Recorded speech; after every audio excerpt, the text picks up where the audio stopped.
dramatic image of the Iraq War was engineered by a psychological operations unit that made it seem like it was spontaneous. Many TV outlets reported their stunt as evidence of the freedom, which was now said to be Iraq's.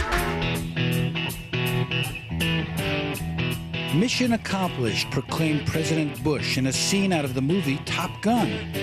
Washington Post military reporter Tom Ricks disagreed with this assessment. I think the single biggest media failure was a failure that the Bush administration committed and the media committed together, which is we all tore down the goalposts at halftime. This is a picture of an Iraqi prisoner of war. The pornography of violence took an unexpected turn when these prison photos surfaced showing abuses by U.S. soldiers of detainees in a notorious Iraqi gulag. In many of the pictures, Americans, both men and women, CBS broke the story in late April 2004, but also admitted holding it up at the Pentagon's request for 2 weeks. Are being court-martialed. Their report permitted a U.S. general to shift blame onto a few individuals without exploring the systemic abuse documented in a military investigation. We're appalled as well. These are our fellow soldiers. These are the people we work with every day. They represent us. They wear the same uniform as us, and they let their fellow soldiers down. CBS's report aired in the end of April. By early July, the Pentagon had still not released its full investigation or its torture videos, and the press was no longer pressing them to do so. Why did it take so long for this story to surface? I later found this video of the same prison shot by Amnesty International in July 2003. They were alleging torture then. We've documented or heard allegations of mistreatment or torture of prisoners. While most of the world was shocked by the pictures, administration supporters were minimizing the well-documented torture. It was like a college fraternity prank to stack up naked men. Exactly! Exactly my point!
The war is still going on.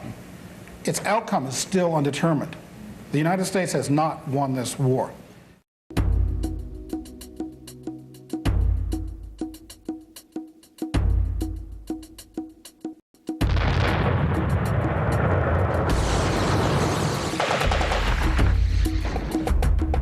Journalists and media workers were targeted in Iraq. Was it deliberate? To keep the story on message by intimidating non-embedded journalists? How did the media industry challenge these killings? Some were killed by so-called friendly fire. Others, victims of calculated attacks, missiles, tank shells, and bombs dropped on or near journalists. Some media critics concluded it was intentional, although the Pentagon denied it. Before the war, the BBC's Kate Adie reported she was told by the Pentagon that independent journalists could be targeted. The 15th floor of the Palestine Hotel was the target. A U.S. tank shelled the Palestine Hotel, which is crowded with journalists, killing 2 cameramen. One of them works for a Spanish network, and the other one works for Reuters. Now another incident. Look at this. An American tank on the bridge across from the Palestine Hotel in Baghdad. A soldier would later claim his tank was fired on. Listen carefully. There are no sounds. Because we moved to the Palestine Hotel because the Pentagon asked our organizations to let us leave Rashid Hotel because it was a target. And when we moved to the Palestine Hotel, our organization told the Pentagon that we were at the Palestine Hotel. So did every news organization. Again, minutes later, no sounds were heard, no one firing at U.S. soldiers. Suddenly, without provocation.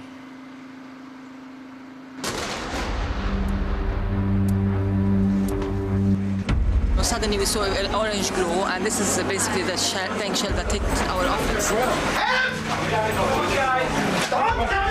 Come on, guys. Come on. And you know, you can imagine panic. We were wounded. It was me and another photographer.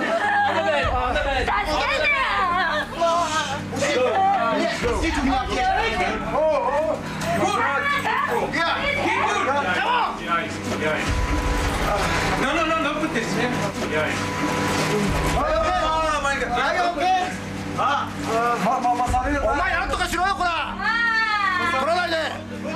Get the fuck out of your camera. Get up.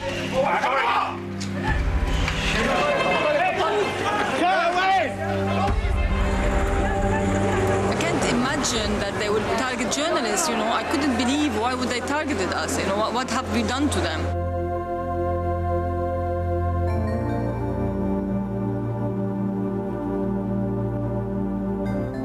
After the war, press freedom groups were still demanding a real investigation. The Pentagon's Victoria Clark told me there was a report that showed that the soldiers were acting in self-defense.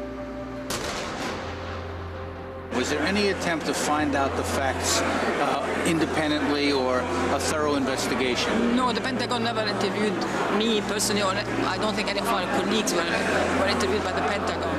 Samia's company, Reuters, demanded an independent investigation, but most media companies did not even press on this issue.